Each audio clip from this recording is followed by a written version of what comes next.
Hello दोस्तों, कहानी की शुरुआत होती है और लिहाको की रिसल हमारे जिंसी को सुनाई देती है। वो कहता है कि इसका मतलब माओ माओ को वो बाहर निकालने में कामयाब हो गया है। वो बाइसन से कहता है कि अब फिक्र करने की कोई ज़रूरत नहीं है, जिस पर बाइसन कहता है तो फिर मुझे मोर्चा संभालने दे। फिर वो शिशु के कमरे को घेर लेते और जैसे ही दरवाज़ा खोलने की कोशिश करते हैं तो अंदर से फाइफा चलाता है सिपाही। उसके बाद जिंसी और सिपाही उस सिपाही को लपक के पकड़ लेते हैं और पूछते हैं कि कहाँ है शिशु, जिस पर वो कहता है कि मुझे नहीं मालूम, हमें फंसाया गया है। जिस पर बाइसन कहता है कि झूठ मत बोलो, तुम्हारी चोरी पकड़ी गई है, तुमने गबन किया और सारे माल सामान को तुम दबदबे वाली जगह पे ला रहे थे। सिपाही कहता है ये सच नहीं है, हमें कहा गया कि ये सब शाही परिवार के लिए है, हमने जो किया वो शाही परिवार के लिए ही किया। तभी शिशु दरवाजा खोलता है, उसके हाथ में फाइफा होती है। वो कहता है कि तुम तो बहुत अच्छे हो, तुम्हारी जगह कोई और होता तो उसे मार देता, उससे यूँ पूछताछ ना करता।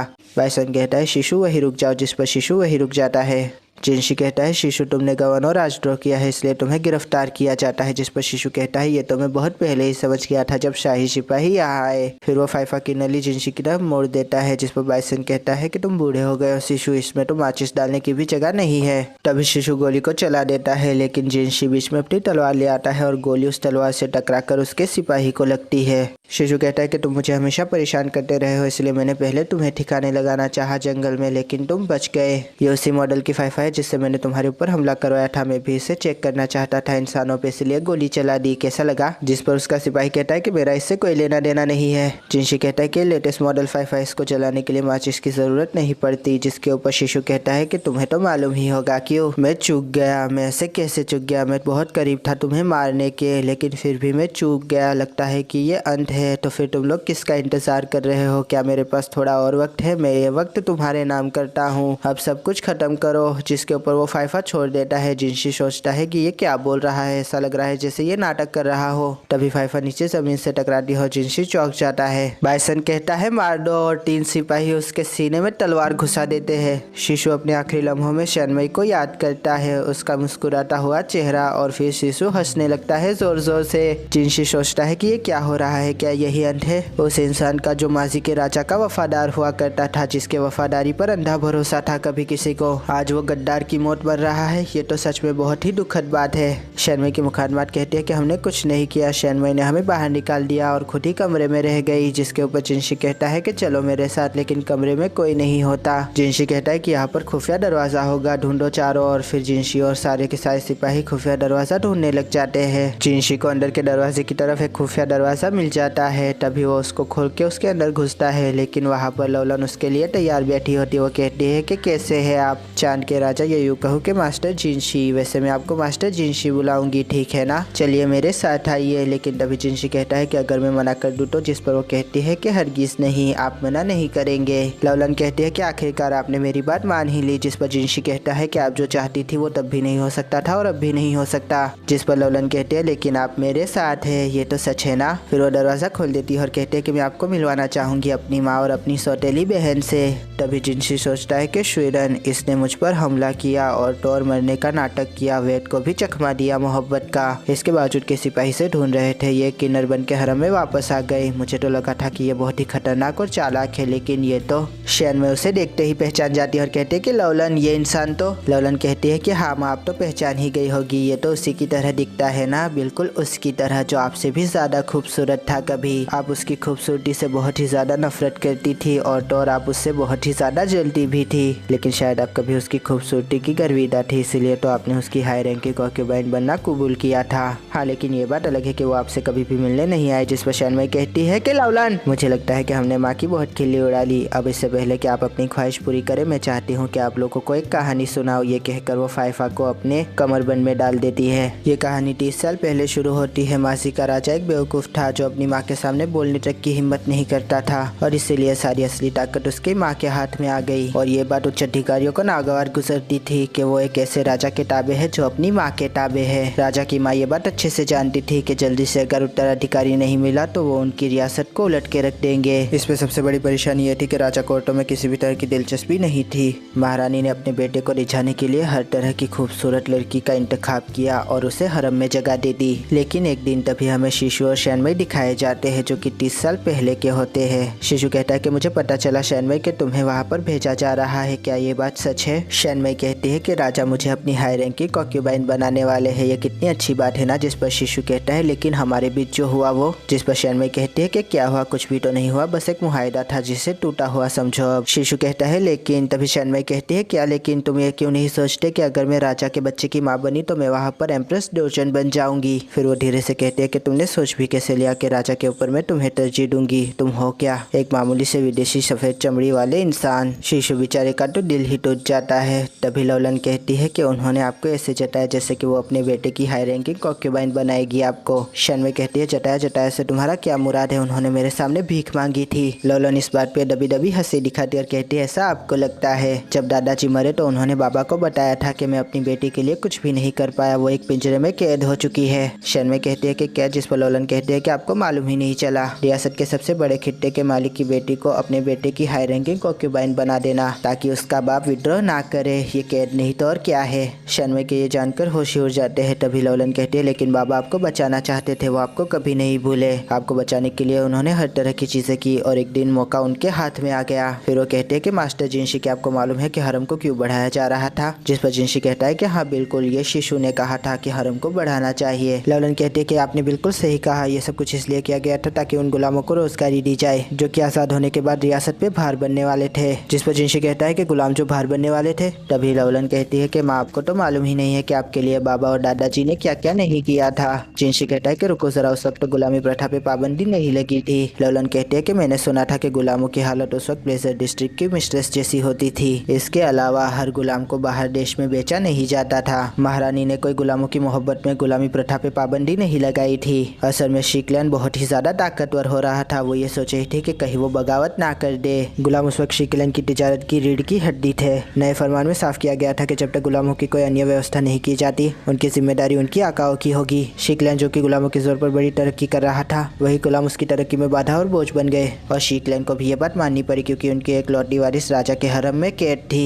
और आखिरकार जब शीकलैंड अपनी बर्बादी के मुहाने पर खड़ा था, दादाजी को कुछ भी समझ नहीं आ रहा था, तब बाबा ने उन्हें एक सुझाव दिया। हमें 30 साल पहले का शिशु दिखाया जाता है। वो कहता है कि हम हमारे गुलामों को आजाद करने की जगह हरम को क्यों ना बेच दे, लड़कियां वहाँ पर मुखादमात का काम करेगी और मर्द को किन्नर बनाकर वहाँ पर और भी काम लिए जा सकते हैं। शनमई के पिता कहते हैं कि वो हमारी मदद क्यों करेंगे, भला उन्होंने हमें तबाह करने के लिए तो गुलामी प्रथा पे पाबंदी लगाई है। शिशु कहता है कि राजमाता को मनाने की जिम्मेदारी आप मुझ पे छोड़ दे, राजा औरतों में बिल्कुल भी दिलचस्पी नहीं लेता और उन्हें अभी एक वारिस की शदीद जरूरत है, उनका तख्ता हिला हुआ है। महारानी ये अच्छे से जानती है कि राजा का मन बच्चियों के ऊपर है, हम हमारी गुलाम बच्चियों के बस हमारे गुलाम मर्द भी उन्हें बेच सकते हैं, अपने तख्त को बचाने के लिए वो अभी हाँ कर देगी। शनमई के पिता कहते हैं कि तुम सही कह रहे हो, राज्य के परिवारों से लड़कियां खरीदना उनके गरिमा को ठेस पहुंचाने जैसा है। इसके अलावा इससे विद्रोह के आसार भी बढ़ जाएंगे। वो जरूर इसके बारे में सोचेगी। गुलाम लड़कियां जिनका कोई वाली वारिस नहीं है वो तो उनके लिए आसान हदफ होगी और तो और इससे विद्रोह भी नहीं होगा और गुलामों की जिम्मेदारी हमारे सर से हट जाएगी। शिशु कहता है कि मैं इस मंसूबे पे अमल करना शुरू कर देता हूँ। लवलन कहते हैं इसके बाद उन्होंने राजमाता का भरोसा जीता, हरम की सारी जिम्मेदारियां उन्हें दे दी गई और तो और उन्होंने शीकलैंड को भी बचा लिया। इसके अलावा वो आपको भी छुड़ाना चाहते थे, आपकी वजह से उन्होंने बहुत सारी मुश्किलात उठाई माँ, जिस पर शनमई अपना मुंह बनाने लगती है। लवलन कहते हैं कि हरम की जिम्मेदारियां उन पर थी, इसलिए उन्होंने मौका ढूंढा। इससे हमें शिशु और शनमई के बीच का वो लम्हा दिखाया जाता है। शनमई कहते हैं कि शिशु तुम यहाँ क्या कर रहे हो, जिस पर शिशु कहता है कि मैं तुम्हारे लिए आया हूँ, चलो शनमई यहाँ से भाग जाते हैं। जिस पर शनमई कहते हैं कि तुम पागल हो गए हो क्या, हरम छोड़ना एक बहुत बड़ा गुनाह होता है। शिशु कहता है कि राजमाता की इजाजत के बगैर एक खुफिया रास्ता बनाना और उसमें से हरम में दाखिल होना भी एक बहुत बड़ा गुनाह है। शनमई मैंने बहुत कोशिश की लेकिन मैं तुम्हारे बगैर नहीं रह सकता, मैं किसी और को अपनी बीवी नहीं बना सकता तुम्हारे अलावा, तुम क्यों नहीं समझती। शनमई कहती है कि क्या तुम सच कह रहे हो, क्या तुम सच में मुझे चाहते हो। जिसके ऊपर शिशु कहता है कि हाँ अब चलो मेरे साथ, और उसकी तरफ हाथ बढ़ा देता है। शनमई उसके बढ़े हुए हाथ को देखकर खुश हो जाती है और उसकी तरफ अपना हाथ बढ़ाती है, लेकिन तभी उसे बाकी की लेडी इन वेटरेंस और कॉन्क्यूबाइंस की बातें याद आने लगती है। देखो ये शनमई है जिसके ऊपर राजा ने टाइहू को तरजीह दी जो कि इसकी मुखादमात है। तुम जानती हो कि ये लेडी अंशी से पहले से यहाँ पर है, तुम लोगों को तो ये भी मालूम होगा कि राजा इसे एक बार भी देखने नहीं आए। शनमई शिशु का हाथ झटक देती है और कहती है दूर रहो मुझसे,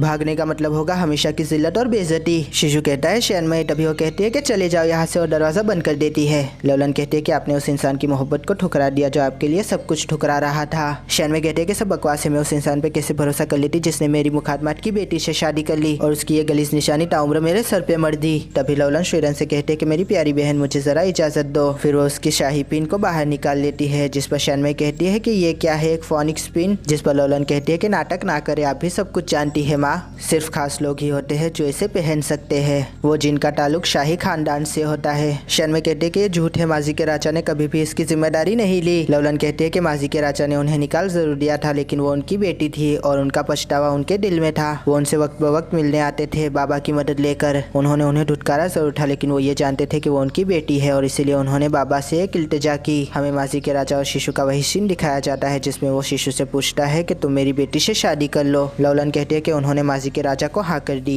उनकी बेटी और आपकी लेडी इन वेटरिन की बेटी से शादी करने के लिए। और जब श्रीरन हुई तो माजी के राजा को उसको दिखाने के लिए वो वहाँ ले गए। शिशु राजा से कहता है कि मैंने इसका नाम शिशुई रखा है, जिसके ऊपर माजी का राजा कहता है कि शिशुई ये तो बहुत अच्छा नाम है, इससे तो ये शीक्लैंड का एक हिस्सा बन जाएगी। जिसके ऊपर शिशु कहता है कि मेरी एक ख्वाहिश है जो कि आपने कहा था कि आप पूरी करेंगे, आप शैनवे को मुझे वापस दे दे एक तोहफे के तौर पर। जैसे ही उनकी नाती के साथ शीक्लैंड का नाम जुड़ा तो वो बहुत ही मुतमईन हो गए। उन्होंने सोचा कि उन्हें आपको बंदी बनाने की अब और कोई जरूरत नहीं रही, इसलिए आपको वापस सौंप दिया गया बाबा को। जिनशी सोचता है कि माजी का राजा एक बेवकूफ था, उसने जरा भी नहीं सोचा कि इन सब चीजों के बाद उसकी बेटी और नवासी का क्या होगा। शैनवे बौखला जाती है और कहती है कि झूठ है, झूठ है, ये सब कुछ झूठ है। जिस पर लवलन कहती है कि बाबा ने सब कुछ आपके लिए किया और आप कह रही है कि ये सब कुछ झूठ है। उन्हें तो ये भी पता चल गया था कि इस दौरान आपका मानसिक संतुलन बुरी तरह से मुतासिर हुआ है, लेकिन इसके बावजूद वो आपको वापस लेकर आए। मुझ पे भरोसा नहीं है तो मास्टर जिनशी से ही पूछ लेते हैं। मास्टर जिनशी, बाबा आखिरी बार क्या कर रहे थे? मास्टर जिनशी कहते हैं कि वो आखिरी बार जोर जोर से हंस रहे थे। जिसके ऊपर शैनवे कहती है कि वो इंसान पागल है, असली बात तो यह है कि वो यहाँ का राजा बनना चाहता था, उसने मुझे अपनी बीवी इसीलिए बनाया था। शीक्लैंड की वारिश में हूँ, जिसकी वजह से उन्हें मुझसे शादी करनी पड़ी, वरना ये क्लैन उनकी बात कभी नहीं मानता। जिसके ऊपर लवलन कहती है कि सही कहा माँ, वो आप ही है जो इस क्लैन को चलाती है। क्या आपको ये मालूम है कि आपके लोगों ने ही आपको महल के मत्थे मार दिया था? जिस पर जिनसे पूछता है कि क्या तुम गबन की बात कर रही हो? जिस पर लवलन कहती है कि हाँ बिल्कुल, शीक्लैंड की इकलौती वारिस महल में बन थी, इसके अलावा राजा में बुद्धि नहीं थी। उनके पीछे शीक्लैंड के लोगों ने बहुत ज्यादा गबन किया। इसके अलावा जब ये वापस आई तो सारे वफादारों को उन्होंने अपने रास्ते से हटा दिया और आखिरकार बाबा को भी इसमें शामिल होना पड़ा, सिर्फ और सिर्फ माँ की वजह से। उन्होंने एक एक को ढूंढ के निकाला जो भी गबन कर रहा था, जो भी शीक्लैंड से गद्दारी कर रहा था। मास्टर जिनशी, आपको पता है मेरे बाबा को यहाँ पर टनुकी बुलाया जाता है, एक धोखेबाज टनुकी, क्योंकि बाबा झूठों के साथ झूठ बोलते हैं ताकि उनकी सच्चाई का पता लगा सके। जिनशी सोचता है कि अगर ये सच बोल रही है तो ये दोनों मामले अलग अलग है, गबन का अलग मामला है और गद्दारी का अलग। शिशु ने असल में इन सबको एक जगह पर लाकर खड़ा कर दिया ताकि हमारे लिए आसानी हो जाए। लवलन कहती है कि सच्चाई तो यह है कि मेरे बाबा ने आपको बचाने के लिए सारी बुराई अपने मत्थे ले ली। मास्टर जिनशी कहते हैं कि तुम्हारे पास इसका कोई सबूत है? जिस पर लवलन कहती है कि आपका महल अब साफ हो चुका है इन सब लोगों से जो उसे खोखला कर रहे थे। जिनशी कहता है कि तुम जो सब कुछ कह रही हो वो काम कर गया, ये मैं कैसे मान लूं?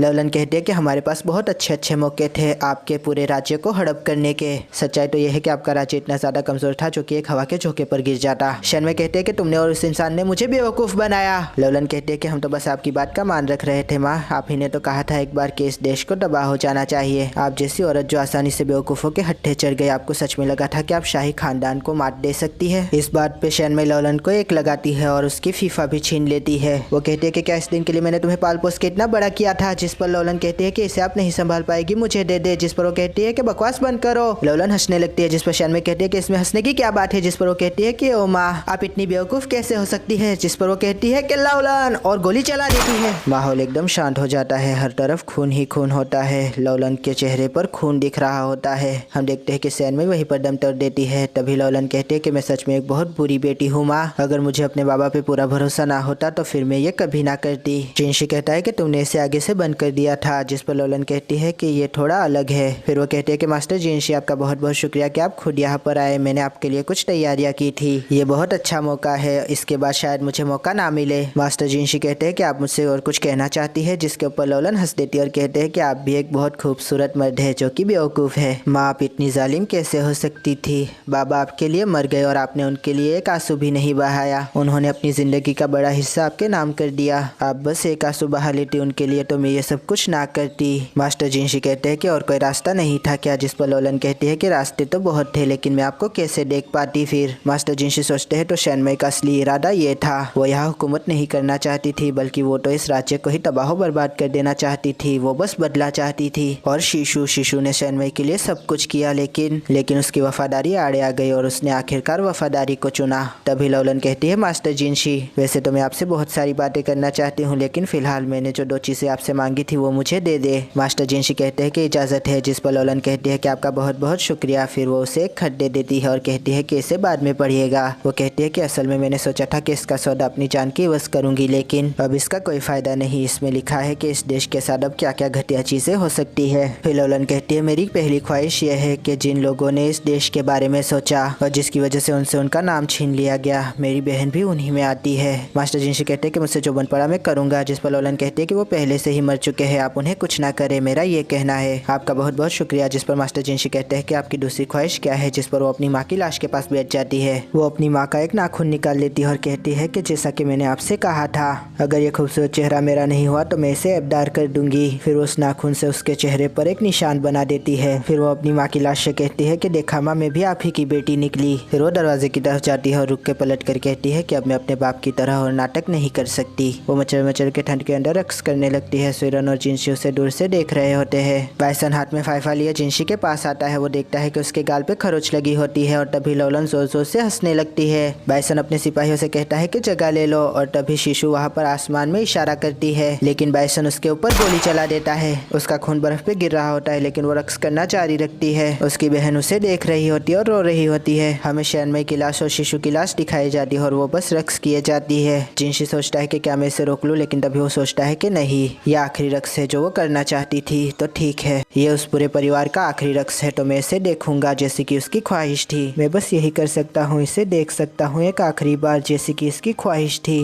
बाइसन एक और गोली लोड कर देता है और गोली चला देता है। वो गोली शिशु के सीधे सीने में जाकर लगती है। वो छत से गिरने लगती है। तभी सुरन उसे पकड़ने के लिए उसकी तरफ लपकती है। हम देखते हैं कि उसके चेहरे पर दर्द भी होता है और साथ ही साथ मुस्कुराहट भी। आखिरकार सुरन उसके पास पहुंच जाती है। वो उसके हाथ को पकड़ने की कोशिश करती है, लेकिन वो नहीं पकड़ पाती और वो नीचे गिर जाती है। सुरन उसे देखती है। जिनसी सोचता है कि ये आखिरी बार था जब मैंने लोलन को देखा। हम देखते हैं कि सिपाही जिनसी की मरहम पट्टी करता है। जिनसी सोचता है कि मुझे बहुत ज़्यादा भारीपन महसूस हो रहा है, मैं कई दिनों से सोया ही नहीं हूँ। मास्टर जिनसी गावसुन से पूछते हैं कि वो लड़की कहाँ है, जिस पर गावसुन कहते हैं कि वो सो रही है। जिस पर जिनसी कहते हैं कि मुझे उसके पास ले चलो। गावसुन कहते हैं कि उससे दूर ही रहेगा। तभी जिनसी देखता है कि वो लाशों के साथ सो रही होती है। गावसुन कहते हैं कि ये सब शीकलैंड के बच्चे हैं। गावसुन कहते हैं कि इसने मुझसे जिद लगा ली थी, जिसकी वजह से मुझे इसे इजाज़त देनी पड़ी। जिस पर जिनसी सोचते हैं कि ये तो पागल है बिल्कुल। गावसुन कहते हैं कि आपके चेहरे पर यह निशान कैसे पड़ा, जिस पर जिनसी सोचता है कि सिपाहियों को अब सजा मिलेगी। आखिरकार मैं उनकी जिम्मेदारी था, लेकिन मैं लोलन की आखिरी बात को नहीं टाल सकता था। मैंने उसे अब तक बहुत टाला था। जिनसी कहता है कि छोड़ो इस बात को और ये बताओ कि ग्रैंड कमांडेंट लाकन यहाँ पर नहीं है क्या। गावसुन कहता है कि हाँ बिल्कुल, वो यहाँ पर नहीं है और हमें उनकी पीठ में दर्द दिखाया जाता है। जिनसी मामा के करीब आ जाता है, उसके गाल के निशान को सहलाने लगता है और सोचता है कि जब मैं तुम्हारे पास नहीं था तो उन्होंने ये किया। तभी मास्टर जिनसी उसके गर्दन के नीचे नील का निशान देखते हैं और वो उसकी तरफ हाथ बढ़ाते हैं। तभी मामा जाग जाते हैं और कहते हैं कि ये आप क्या कर रहे हैं मास्टर जिनसी थोड़ा चौंक जाते हैं और वहीं पर थम जाते हैं। तभी हमें वही भागा हुआ सिपाही दिखाया जाता है। वो बर्फ में एक रास्ते को देखता है और कहता है कि मिल गया। और यहाँ पर ये एपिसोड खत्म हो जाता है। आशा करता हूँ दोस्तों आपको ये रिव्यू पसंद आएगा। अगर पसंद आया तो लाइक कीजिए, शेयर कीजिए, सब्सक्राइब कीजिए। ज़्यादा पसंद आया तो कमेंट भी कीजिए। दोस्तों थैंक यू, खुदाफिज़, अपना ध्यान रखिएगा, फिर मिलेंगे। Thank you.